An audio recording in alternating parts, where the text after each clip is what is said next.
High, আসসালামু আলাইকুম। আশা করি ভালো আছেন। আজকে আমরা আচার্য চাণক্যের অর্থশাস্ত্রের রাষ্ট্রনীতি, অর্থনীতি, ব্যবস্থাপনা এবং কূটনীতির এক অমূল্য কোষ আমরা জানব। আচার্য চাণক্যের কথা আমরা কেই বা না জানি।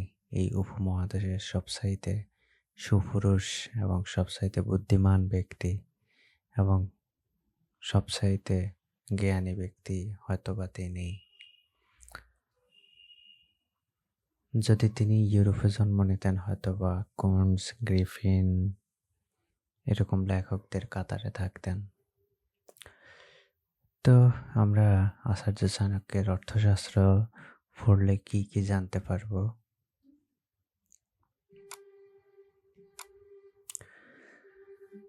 কেন পড়বেন এই অর্থশাস্ত্র?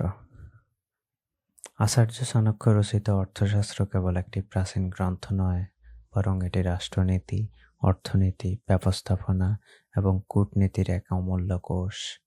বর্তমান সময়ে এই বইটি পড়ার বেশ কিছু শক্তিশালী কারণ রয়েছে। ১. কার্যকর নেতৃত্ব ব্যবস্থাপনা। দক্ষ নেতা বা রাজার গুণাবলী সম্পর্কে বিস্তারিত আলোচনা। প্রতিষ্ঠান বা দল কিভাবে পরিচালনা করতে হয়, কর্মীদের কিভাবে অনুপ্রাণিত করতে হয় এবং প্রতিকূল পরিস্থিতিতে কিভাবে সঠিক সিদ্ধান্ত নিতে হয় তা এই বই থেকে শেখা যায়। অর্থ ও সম্পদ ব্যবস্থাপনা। একটি রাষ্ট্রের ব্যক্তির ভিত্তি হলো তার আর্থিক শক্তি।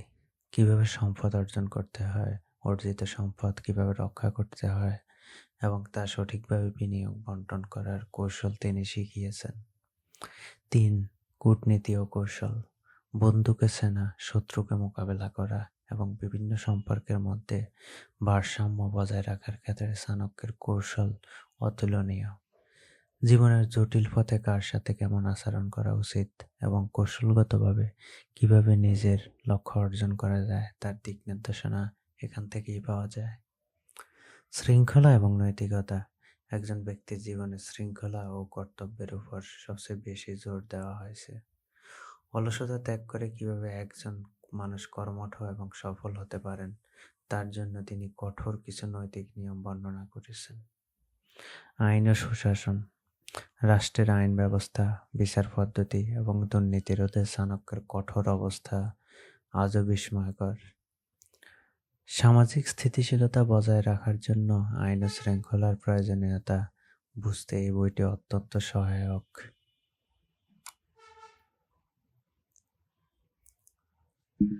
অর্থশাস্ত্রের 15টি অধিকরণ। চাণক্যের অর্থশাস্ত্র একটি বিশাল এবং জটিল গ্রন্থ যা 15টি অধিকরণ এবং 150টি অধ্যায়ে বিভক্ত। পুরো বইটি প্রতিটি বিষয়ে বিস্তারিত দেওয়া অনেক দীর্ঘ কাজ, তবে বইটির মূল 15টি বিষয় সারসংক্ষেপ, উদাহরণ এবং বর্তমান সময়ে সেগুলোর প্রয়োগ নিচে তুলে ধরা হলো। বিনয়াধিকারিক, রাজার প্রশিক্ষণ এবং শৃঙ্খলার নিয়ম। একজন লিডার বা সিইও ব্যক্তিগত ডিসিপ্লিন যেমন সময়ের মূল্য বোঝা এবং সঠিক পরামর্শদাতা নিয়োগ করা। অধ্যক্ষ প্রচার, সরকার বিভিন্ন দপ্তরের কাজ এবং পরিচালনা, কর্পোরেট ম্যানেজমেন্ট যেমন ফিন্যান্স, সাপ্লাই চেইন, অপারেশন বিভাগের মধ্যে সমন্বয় করে, ঠিক এমনই অধ্যক্ষ প্রচার। ধর্মস্থীয়, দেওয়ানি আইন, ব্যবসায় চুক্তি এবং পারিবারিক আইনের সঠিক বাস্তবায়ন। তারপরে অধিকরণ বা চ্যাপ্টার, কন্টক শোধন, অপরাধ দমন ও ফৌজদারি আইন, সমাজে বা প্রতিষ্ঠা শৃঙ্খলা বজায় রাখতে শান্তির বিধান এবং অপরাধীকে চিহ্নিত করা। পঞ্চম অধ্যায়, যৌগবৃত্ত, রাজ কর্মচারীদের দায়িত্ব ও আনুগত্য, এইচআর পলিসি, দক্ষ কর্মীর পুরস্কার করা এবং অযোগ্যদের সরিয়ে দেওয়া। মণ্ডল জনি, আদর্শ রাষ্ট্রের উপাদানসমূহ, সপ্তাঙ্গ তথ্য, বিজনেস স্ট্র্যাটেজি, একটি ব্যবসায়ের 7টি ভিত্তি, নেতা, সম্পদ এবং অবকাঠামো, দল, মিত্র, বাজার এবং লক্ষ্য। 8 নম্বর অধ্যায়, সারগণ্য, পররাষ্ট্রনীতি ও আন্তর্জাতিক সম্পর্ক, কম্পিটিটর অ্যানালাইসিস, কখন প্রতিদ্বন্দ্বীর সাথে জোট করতে হবে আর কখন একা লড়তে হবে তার কৌশল। ব্যসনাধিকার, বিপদ ও সংকট মোকাবেলা, রিস্ক ম্যানেজমেন্ট, আর্থিক মন্দা বা প্রাকৃতিক বিপর্যয়ের সময় ব্যবসা টিকিয়ে রাখার পরিকল্পনা। অভিজাতকর্ম, যুদ্ধের প্রস্তুতি ও পরিকল্পনা, কোনো নতুন প্রজেক্ট বা মার্কেট লঞ্চ করার আগে পর্যাপ্ত ডাটা ও সম্পদ সংগ্রহ করা। সাংগ্রামিক, সরাসরি যুদ্ধ কৌশল, মার্কেট ক্যাম্পেইন, প্রতিদ্বন্দ্বীকে পরাজিত করতে সরাসরি আক্রমণাত্মক বিপণন কৌশল। সংঘবৃত্ত, এটা 11 নম্বর অধ্যায়, গোত্র বা দল পরিচালনা, টিম ম্যানেজমেন্ট, দলের ভেতর কোন্দল মেটানো এবং ঐক্য বজায় রাখা। আবলিয়াস, শক্তিশালী শত্রুর বিরুদ্ধে কৌশল, ছোট স্টার্টআপ বড় কোম্পানির সাথে লড়ে, গেরিলা মার্কেটিং বা ইনোভেশনের মাধ্যমে টিকে থাকা।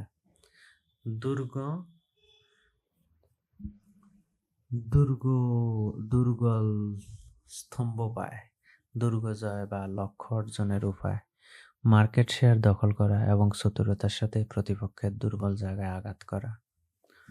ঔপনিষেদিক, গুপ্তবিদ্যা ও বিশেষ কৌশল, সাইকোলজিক্যাল ট্যাকটিক্স, নেগোসিয়েশন বা দর কষাকষির সময় অন্যের মনস্তত্ত্ব ব্যবহার করা। তন্ত্র যুক্তি, রচনার গঠন ও ব্যাখ্যা। ডাটা অ্যানালিটিক্স, প্রাপ্ত তথ্যকে সঠিকভাবে বিশ্লেষণ করে সিদ্ধান্ত নেওয়া। কিছু গুরুত্বপূর্ণ উদাহরণ ও বাস্তব প্রয়োগ। অর্থের সুরক্ষা, আর্থিক ব্যবস্থাপনা। নীতিটা হচ্ছে, চাণক্য বলছেন অর্জিত সম্পদ খরচ করার মাধ্যমেই তা রক্ষা করা যায়। যেমন পুকুরের পানি বের না করলে তা পচে যায়। প্রয়োগ, সঞ্চিত অর্থ কেবল ব্যাংকে ফেলে না রেখে তা লাভজনক খাতে বিনিয়োগ করা উচিত, এতে সম্পদের প্রবৃদ্ধি ঘটে। সঠিক উপদেষ্টা নির্বাচন, ম্যানেজমেন্ট। নীতি এক চাকা দিয়ে যেমন রথ চলে না, তেমনি রাজা একা দেশ চালাতে পারেন না। প্রয়োগ, আপনি কোনো স্টার্টআপ বা বড় প্রজেক্ট শুরু করলে একা সব করার চেষ্টা না করে দক্ষ মেন্টর বা উপদেষ্টাদের সাহায্য নিন। কর্মচারীর সততা পরীক্ষা, কর্পোরেট এথিক্স। নীতি চাণক্য কর্মচারীদের ভয়, প্রলোভন এবং চরিত্রের পরীক্ষা দেওয়ার কথা বলেছেন।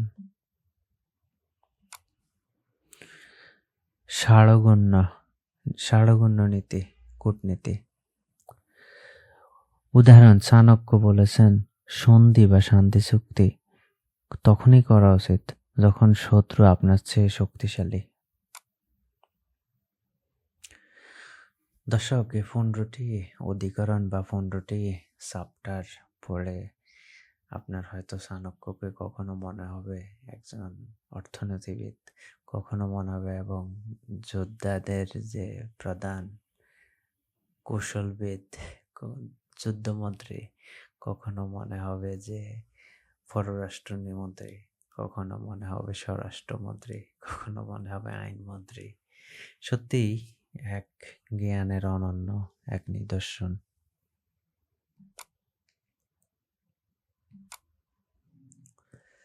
চাণক্যের জীবনের গল্প। আচার্য চাণক্যের জীবনের গল্প কোনো রোমাঞ্চকর উপন্যাসের চেয়ে কম নয়। তার ব্যক্তিগত প্রতিহিংসা কিভাবে একটি বিশাল সাম্রাজ্যের পতনের এবং একটি নতুন অখণ্ড ভারত গড়ার কারণ হয়েছিল, তা ইতিহাসের এক অনন্য অধ্যায়। অপমানের সে মুহূর্ত। চাণক্য, যার আসল নাম বিষ্ণুগুপ্ত, ছিলেন তক্ষশিলা বিশ্ববিদ্যালয়ের একজন অত্যন্ত মেধাবী শিক্ষক। সেই সময় মগধের সিংহাসনের আসীন ছিলেন নন্দ বংশের রাজা ধনানন্দ। ধনানন্দ ছিলেন অত্যন্ত অহংকারী এবং প্রজাপীড়ক। একবার চাণক্য মগধের রাজসভায় কোনো এক অনুষ্ঠানে আমন্ত্রিত হয়েছিলেন, কিন্তু তার সাধারণ চেহারা এবং স্পষ্টভাষী স্বভাবের কারণে রাজা ধনানন্দ তাকে জনসমক্ষে চরম অপমান করেন এবং গাড় ধাক্কা দিয়ে রাজসভা থেকে বের করে দেওয়ার নির্দেশ দেন। অপমানে ক্ষুব্ধ চাণক্য সেদিন তার মাথার শিখা টিকি খুলে ফেলেন এবং প্রতিজ্ঞা করেন, যতদিন আমি এই নন্দবংশের সমূলে ধ্বংস করছি, ততদিন আমি আমার এই শিখা বাঁধব না। চন্দ্রগুপ্ত মৌর্যের সাথে সাক্ষাৎ। মগধ থেকে বের হয়ে চাণক্য এমন একজনকে খুঁজছেন যার মাধ্যমে তিনি তার প্রতিজ্ঞা পূরণ করতে পারেন। পথে তিনি একদল কিশোরকে রাজা প্রজা খেলতে দেখেন। সেখানে চন্দ্রগুপ্ত নামক এক বালকের বিচার বুদ্ধি এবং নেতৃত্ব দেওয়ার ক্ষমতা দেখে চাণক্য মুগ্ধ হন। তিনি বুঝতে পারেন এই বালকের মধ্যে আগামী সম্রাট হওয়ার বীজ লুকিয়ে আছে। তিনি চন্দ্রগুপ্তকে তক্ষশিলায় নিয়ে যান এবং দীর্ঘ সময় ধরে রাজনীতি, যুদ্ধবিদ্যা, অর্থনীতি, কূটনীতিতে কঠোর প্রশিক্ষণ দেন। অখণ্ড ভারত ও মৌর্য সাম্রাজ্য প্রতিষ্ঠা। সেই সময় ভারত ছোট ছোট অনেক রাজ্যে বিভক্ত ছিল এবং গ্রিক বীর আলেকজান্ডার আক্রমণের হুমকি ছিল প্রবল। চাণক্য স্বপ্ন দেখছিলেন একটি অখণ্ড ভারত। তার ক্ষুরদার বুদ্ধি আর চন্দ্রগুপ্তের সহ্য মিলে একের পর এক রাজ্য জয় করতে শুরু করে। শেষ পর্যন্ত তারা মগধ আক্রমণ করেন এবং রাজা ধনানন্দকে পরাজিত করে নন্দবংশের চন্দ্রগুপ্তকে সিংহাসনে বসিয়ে চাণক্য নিজে প্রধানমন্ত্রী হন এবং তার শিখা পুনরায় বাঁধেন। এই সময়ে তিনি তার অভিজ্ঞতার নির্যাস দিয়ে রচনা করেন অর্থশাস্ত্র। ভিউয়ার্স, জাস্ট ইমাজিন, উনি কিন্তু সত্যি তার মাথার টিকিটই আর পড়েন নাই, পড়ছেন যখন তিনি ওই রাজ্য নিজের করায়ত্তে নিয়ে আসছেন। কেন তাকে চাণক্য বা কৌটিল্য বলা হয়? চাণক্য, তার বাবার নাম ছিল ঋষি চনক, তাই তার নাম হয় চাণক্য। কৌটিল্য, তার তীক্ষ্ণ এবং কুটিল কূটনৈতিক অর্থে বুদ্ধির কারণে তাকে কৌটিল্য বলা হয়। বিষ্ণুগুপ্ত, এটিই ছিল তার পারিবারিক নাম। গল্পের শিক্ষা: চাণক্যের জীবন আমাদের শেখায় যে জ্ঞান এবং বুদ্ধির শক্তি শারীরিক শক্তি বা রাজকীয় ক্ষমতার চেয়েও অনেক বড়। একজন সাধারণ শিক্ষক যদি সঠিক পরিকল্পনা এবং দৃঢ়স্থির লক্ষ্য নিয়ে এগোতে পারেন, তবে তিনি একটি সাম্রাজ্য উল্টে দেওয়ার ক্ষমতা রাখেন। চাণক্যের চিন্তাধারার সীমাবদ্ধতা: চাণক্যের অর্থশাস্ত্র একটি অসাধারণ গ্রন্থ হলেও আধুনিক দৃষ্টিকোণ, মানবাধিকার এবং গণতান্ত্রিক মূল্যবোধের বিচারে অনেক বিশেষজ্ঞ কিছু বিষয় চাণক্যের ভুল বা সীমাবদ্ধতা হিসাবে চিহ্নিত করেছেন। চাণক্য ছিলেন চরম বাস্তববাদী, তাই তার অনেক নীতি নৈতিকতার চেয়ে লক্ষ্য অর্জন বেশি গুরুত্ব দিয়েছে। চরম কঠোরতা ও নিষ্ঠুর দণ্ডবিধি: চাণক্য অপরাধ দমনে অত্যন্ত কঠোর শাস্তির বিধান দিয়েছিলেন। ছোটখাটো চুরির জন্য অঙ্গহানি বা রাজদ্রোহের জন্য অমানবিক মৃত্যুদণ্ডের কথা তিনি বলেছেন। আধুনিক বিচার ব্যবস্থায় যেখানে অপরাধীকে সংশোধনের সুযোগ দেওয়া হয়, সেখানে চাণক্যের ওই কঠিন দণ্ড নীতিকে অনেক অমানবিক বলে মনে করেন। গুপ্তচর বৃত্তি ও অনৈতিক কৌশল: চাণক্য বিশ্বাস করতেন যে রাষ্ট্র রক্ষার জন্য যে কোনো উপায়ে অবলম্বন করা বৈধ। তিনি বিষকন্যা, বিষ প্রয়োগে হত্যার জন্য প্রশিক্ষিত নারী, গুপ্ত হত্যা এবং শত্রুর রাজ্যে বিভ্রান্তি ছড়ার জন্য মিথ্যে গুজব ছড়ানোর পরামর্শ দিয়েছেন। এই সাধ্য সাধনের জন্য যে কোনো উপায় নীতিটিকে নৈতিকভাবে প্রশ্নবিদ্ধ। বলে রাখা ভালো, গুপ্তচর বৃত্তি ও অনৈতিক কৌশল আজ ইউএস এবং ইসরায়েল প্রতিটা মুসলিম দেশে এই গুপ্তচর বৃত্তি অনৈতিক কৌশল অবলম্বন করে যাচ্ছে। এমনকি বাংলাদেশেও তারা অনেকবার সফল হয়। একদিন যে কোনো জাতি লিবিয়া, আফগান অথবা ইরাক, তারপর সিরিয়া, ইয়েমেন, এই দেশগুলোর মতো সবগুলো দেশ একসাথে একদিন আস্তে আস্তে ধ্বংস হবে। এগুলোর মতোই নারী বিষয়ক দৃষ্টিভঙ্গি: অর্থশাস্ত্রে নারীদের নিরাপত্তা ও সম্পত্তির অধিকার নিয়ে কিছু ভালো কথা থাকলেও সামগ্রিকভাবে চাণক্যের দৃষ্টিকোণ ছিল পুরুষতান্ত্রিক। তিনি নারীদের অনেকটা কঠোর নিয়ন্ত্রণ রাখার পক্ষপাতী ছিলেন এবং কিছু ক্ষেত্রে তার মন্তব্যে আধুনিক লিঙ্গ সমতার পরিপন্থী। তিনি গুপ্তচর বৃত্তিতে নারীদের পণ্য হিসাবে ব্যবহারের পরামর্শ দিয়েছেন। অতি নিয়ন্ত্রণকারী শাসন: এই যে নারী বিষয়ক দৃষ্টিভঙ্গি, এই সেম কাজটা আমরা ইসলামের ইতিহাস পড়লেও দেখি। পশ্চিমারা, ইহুদি, খ্রিস্টানরা মিলে এই জিনিসটাই করত। অতি নিয়ন্ত্রণকারী শাসন: চাণক্যের রাষ্ট্র ব্যবস্থায় প্রতিটা নাগরিকের উপর নজরদারি করার কথা বলা হয়েছে। কারো বাড়িতে কতজন অতিথি আসছে এবং কে কি করছে সবকিছু গুপ্তচরের মাধ্যমে রাজার জানা থাকা চাই। আধুনিক যুগে একে ব্যক্তিগত গোপনীয়তা লঙ্ঘন এবং একনায়কতান্ত্রিক মানসিকতা হিসাবে দেখা হয়। বর্ণপ্রথা সমর্থন। তৎকালীন সমাজ ব্যবস্থা অনুযায়ী চাণক্য চতুর্বর্ণ প্রথা, ব্রাহ্মণ, ক্ষত্রিয়, বৈশ্য এবং শূদ্র বজায় রাখার উপর জোর দিয়েছেন। উচ্চ বর্ণের জন্য একরকম আইন এবং নিম্ন বর্ণের জন্য আরেক রকমের আইন। যে বৈষম্যমূলক ব্যবস্থা তিনি সমর্থন করেছিলেন তা বর্তমানে গণতান্ত্রিক ও সাম্যবাদী সমাজে একটি বড় ভুল হিসাবে গণ্য করা হয়। অবিশ্বাসের দর্শন। চাণক্যের পুরো দর্শন দাঁড়িয়েছিল অবিশ্বাসের উপর। তিনি বলতেন কাউকে পুরোপুরি বিশ্বাস করা উচিত নয়, এমনকি নিজের স্ত্রী বা সন্তানদের সন্দেহমুক্ত রাখা উচিত নয়। এই অতি সন্দেহ প্রবণতা সামাজিক ও পারিবারিক সম্পর্কের মাধুর্য নষ্ট করতে পারে। কেন তিনি এমন ছিলেন? প্রেক্ষিত বা কনটেক্সট। চাণক্যকে বিচার করার সময় মনে রাখতে হবে তিনি আজ থেকে প্রায় 2300 বছর আগে একজন মানুষ ছিলেন। সেই সময় ভারত ছিল ছোট ছোট রাজ্যে বিভক্ত এবং বৈদেশিক আক্রমণ যেমন আলেকজান্ডারের হুমকিতে বিপর্যস্ত। একটি অখণ্ড ও শক্তিশালী রাষ্ট্র গড়া ছিল তার একমাত্র লক্ষ্য। সেই লক্ষ্য পূরণে তিনি নৈতিকতার চেয়ে টিকে থাকা এবং জয়লাভ করাকে বেশি গুরুত্ব দিয়েছেন। তার অনেক সিদ্ধান্ত হয়তো নৈতিকভাবে ভুল ছিল, কিন্তু রাজনৈতিকভাবে তা ছিল অত্যন্ত সফল। দর্শক, আপনি আপনার মন্তব্য করতে পারেন তার এই সীমাবদ্ধতা বা এই জিনিসগুলোকে, এই সমালোচনাগুলোকে আপনি কতটা গ্রহণ করবেন। আজকের দিনে হয়তো অনেকটাই গ্রহণ করবেন না, কিন্তু আজ থেকে 2500 বছর আগে আপনি এটাকে কিভাবে গ্রহণ করবেন, যখন আপনার কাছে আছে বিশ্বের সেরা শত্রু আলেকজান্ডার, এবং কি সে এখানে এসে মৃত্যুবরণও করছে। আলেকজান্ডার এখানে অঞ্চল বিজয় করতে এসে নিঃসন্দেহে এটাও ছিল হয়তোবা তখনকার এইরকম কঠিন জিনিসের, কঠিন এই নীতির ফলাফল। না হয় হয়তোবা আরো আগেই ভারত উপমহাদেশ আপনার অন্যদের দাসে রূপান্তরিত হতো, যেমনটা 1947 সালে 190 বছরের জন্য হয়। সো কন্টিনিউ করি তারপরের পার্টে। সমালোচনা এবং তার প্রেক্ষিত। চাণক্যের অর্থশাস্ত্র নিয়ে যুগে যুগে ঐতিহাসিক সমাজবিজ্ঞানী এবং দার্শনিকরা নানা সমালোচনা করেছেন। যদিও এটি রাষ্ট্রবিজ্ঞানের একটি আকার গ্রন্থ, তবু এর কিছু বিশেষ দিক সমালোচনার কাছে নেতিবাচক হিসেবে ধরা দিয়েছে। নৈতিকতাহীন রাজনীতি। চাণক্যের ভারতে ম্যাকিয়াভেলি বলা হয়। সমালোচকরা প্রধান অভিযোগ হলো তিনি লক্ষ্য অর্জনের জন্য ন্যায়, অন্যায় বা নৈতিকতার তোয়াক্কা করেননি।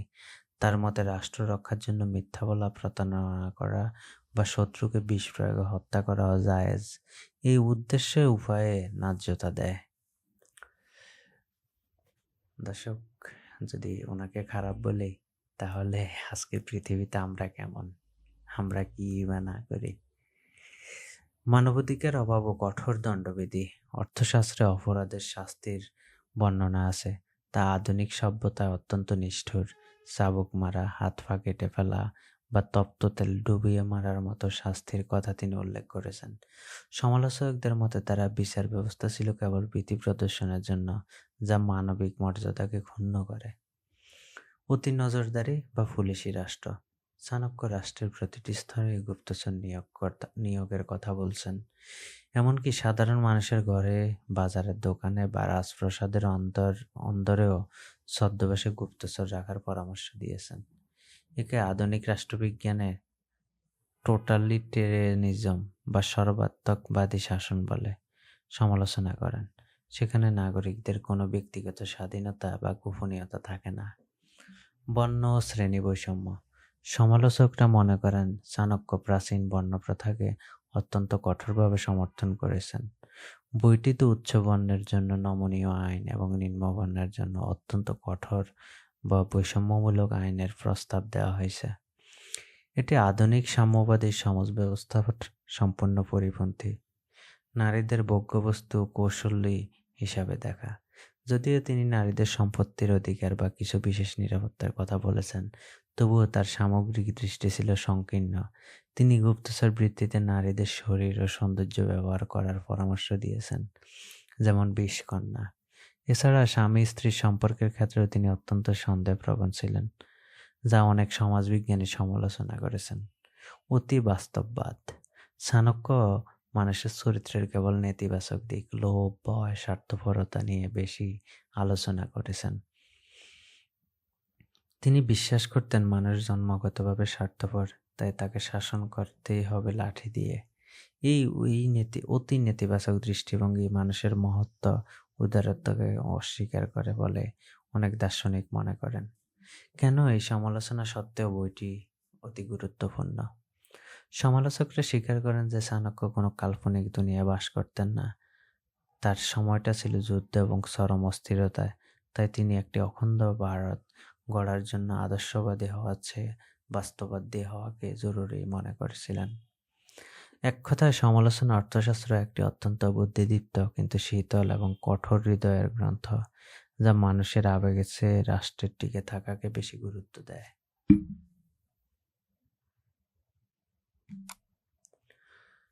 অর্থশাস্ত্রের আবেগীয় সত্য। চাণক্যের অর্থশাস্ত্র বাইরের থেকে দেখতে পাথরের মতো কঠোর মনে হলেও এর গভীরে মিশে আছে একজন মানুষের তার জন্মভূমির প্রতি অগাধ এবং নিঃস্বার্থ ভালোবাসা। বইটির প্রতিটি সত্রে লুকিয়ে আছে এমন কিছু আবেগীয় সত্য যা আজও আমাদের হৃদয়কে নাড়া দেয়। এক সাধারণ মানুষের অসাধারণ জেদ। এই বইটি কেবল নিয়ম কানুন নয়, বরং এটি একজন শিক্ষকের অপমানের জবাব।